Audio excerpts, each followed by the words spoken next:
Alright, so here we are. The pork belly has been seared off. I'm happy with where it's at. So now I'm going to take some shallots. I want to take some cherries. And I'm probably not going to really season this very heavily. The reason being is that I really don't feel like it needs a lot of seasoning just due to the fact of the salt content that we already have. So I'm going to basically cook these down a little bit. And I have mission figs that are dry right here. Versus putting these directly into here, they're gonna braise. So I'm literally gonna just drop them in the pork belly that we already have right here.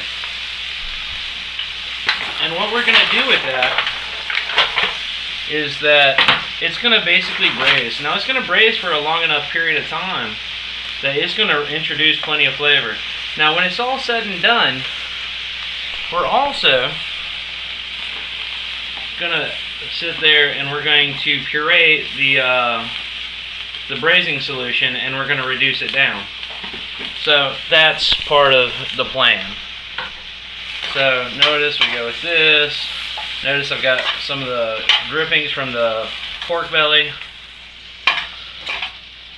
and the pan needs to be hotter. So we're just gonna really get it up high. Now, something very important for you all to know, so you really need to listen up for what I'm about to say. So, I'm going to use port wine in this. For those of you who don't know, port wine is a fortified wine, which means basically, like in South Carolina, we have liquor stores, and you can't get port wine in a regular grocery store, so you have to go to the liquor store because it's fortified. It has extra alcohol in it. Also means that it's extremely flammable. So this going in here is a big issue.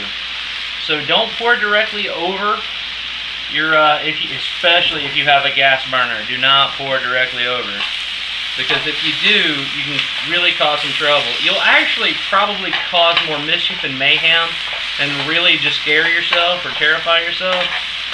But what you really need to do is you need to pull the entire thing off, and then I will pour it over, and then I'll pour it back in. I'll even show you how to flambe if that's what you really want to go for. And we might as well, just since we're here.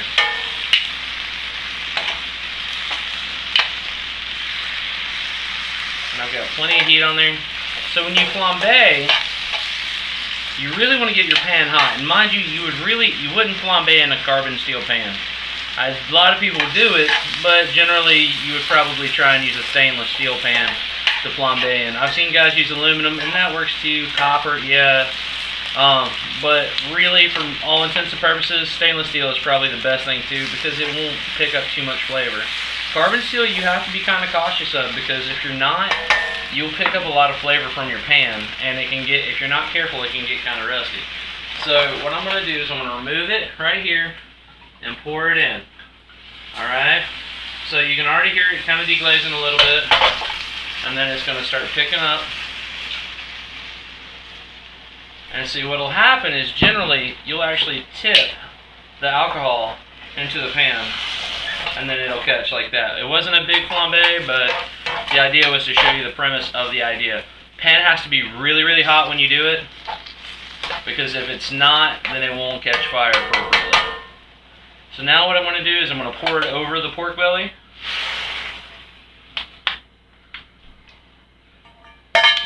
And I'm going to put it in the oven. So, thank you for watching this part. And in a few hours it'll be ready. So I'm going to put it in the oven at about 200 degrees. And we're just going to let it simmer for probably 4 or 5 hours. Then be ready to roll. So, I'm going to cover it. Covering is essential. Because you don't want everything to dry out. And then once that's done, I'll probably actually use a stainless steel pan to reduce all the liquor in it, and then we'll have this beautiful glaze that'll go with it. So thank you for watching this part, and we'll talk to you soon.